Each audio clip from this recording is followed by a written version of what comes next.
Here we go, everyone. 81-79 final here against Robert Morris today. Coach just kept spending a lot of energy making the comeback. Would get within one possession, two possession game. They would push it back, and then just real close down the stretch, just kind of ran out of time. So the opening statement from you. Yeah, that stole my line. We always say we don't lose, we just run out of time. Give Robert Morris a ton of credit. They were the tougher, more physical, more prepared, better coach team today. He's doing an unbelievable job with that group. And they've got multiple weapons that present a real challenging guard. I didn't think that we had our usual edge. We lost, got out-rebounded in the first half, lost pretty much every 50-50 ball. And getting out-rebounded, they got offensive rebounds, and I think most of the threes they hit in the first half were off of what we call daggers. Offensive rebounds, throw out threes. So, and then I thought our energy and effort was better in the second half. But you can't turn the ball over 14 times. Turn it over 14 times, and you're trying to make a comeback, and we missed some key free throws at crucial times. And if you're going to come out of a hole, you can't do those two things. But it was you lose a 2-point game, and I challenge these guys that you look back from the time you woke up until now. It's a 7-hour day for you, including your own personal game prep, and how many regrets do we have within that because our shoot around wasn't very good, and just too many things that didn't lead to winning. And so you have a home win streak snapped, and to a good team, but a home win streak snapped, and now if you're going to have a chance to win the league, you've got to make up a home loss with a road win. And in this league, that's doesn't happen a lot. But congrats to Robert Morris, and they deserve the win today. They were the better team. Bart, on that last drive by Themis, did you like the look? Obviously, Robert Morris has got some big guys, some active guys, and he got the shot block, but did you like that look at the end there, or would you have preferred maybe something else? No, we set the ball screen at half court. We had shooters, running the wings. I don't know where the shot blocker came from. He was guarding somebody else, but we got Themis one-on-one with their five, and he blocked it from behind. He made a great defensive play. So I don't know if there was a dump off somewhere, but when he spun, I thought he was going to score, and then the kid made a great play. But that they made plays all day, So that's a play that we practice and they know well. And we've got two options. If we needed a three, we had Eric behind, but we just needed the two. So we got all the way to the rim. Just didn't, Kid made a great play.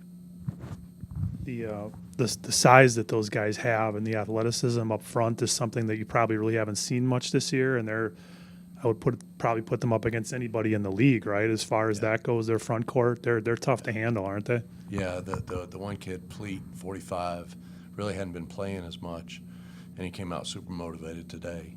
And then we knew that the other two they've got all league bigs. Those guys are, one's second in the league in shot block, third in the country, and then I told Jamichael, this is a matchup between him and Fulgaris, where you got two who's going to be on the first team, first team all league. And, we assume Jamichael will be, but you look at his numbers, and he's good offensively, and he's second in the league in rebounding. So it's a talented team. And Andy's a good coach, Their preseason ranking doesn't indicate the team he has. Jamichael, he's playing with that broken finger. He's gotten his way through it. How impressive was his performance today to you? 7 boards is not what we were used to seeing, but 26 points and hit that big three late. I mean, he, and battling foul trouble too. Yeah, I thought, and I didn't tell the team this, but I thought his performance was wasted today because we didn't follow his edge, and he had an edge from the beginning. It wasn't him. And I told them at halftime it looked like Jamichael's down there rebounding, and it's one of our jerseys and 4 of their jerseys, and we got to be able to help him. You know, he's a great rebounder, but you know, we've got guys that are good rebounders outside of Jermichael, and we just didn't have our edge today, and we're not a skilled enough team. We don't make enough shots not to have edge, and they woke up at halftime, but then sloppy play in the second half really hurt us. How concerning is that? I mean, we're getting close to February, and they're talking about a team that, you know, is still trying to figure that out and get that edge. As a coach, does that concern you? And how do you get that edge back? Yeah, I mean, I think it's like our free throw shooting. It's creeping up at the wrong times. So, you know, we had addressed it pretty heavily in the last few games. It's gotten better, you know, the turnovers. And we only had 5 at halftime. I do think that I really got after them at halftime, and they were revved up defensively. And we were playing pretty good defensively, but we were taking that revved up, kind of sped up mentality, not only defensively, but it bled to our offense, and we were just doing things out of character and a little fast. And we settled, and really we made a couple of great runs. So I'll have to watch the film and see, you know, how they stem the runs. But there were times that I thought we were about to take control of the game. But it's a good lesson for our group. You don't start the game with the same edge that you always have. It's probably not going to work out. You can't get in a hole. And now we got to go win some road games. The one moment that I had circled here in my notes was you guys going at 13-3 run. You get to within 72-71. Jermichael in a spot where, you know, he can hit it. He can hit that shot, but you don't really necessarily want to see him put the ball on the floor, travel. And then the momentum kind of swung and went the other way. Did you see that as a kind of a key moment there where you could have gone ahead and it changed that quickly? Yeah, it was. And some of the things that hurt us when we got close were just odd. So we ran a play where we put Jermichael in that corner, and he's not really part of that action. And Themis had a clear lane to the rim, and then he stepped on the outside defender's foot and kind of tripped a little bit, and that's when he threw it. Otherwise, he just has a clean layup.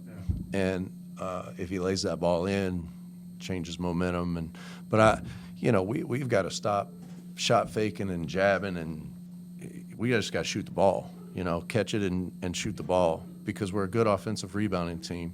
So I'd rather turn it over at the rim than give them the ball. So and that happened probably 5 times where we had open threes and we just didn't let it go. And maybe that's me. Maybe I'm not encouraging them enough to turn it over at the rim, please, so we can try to rebound it.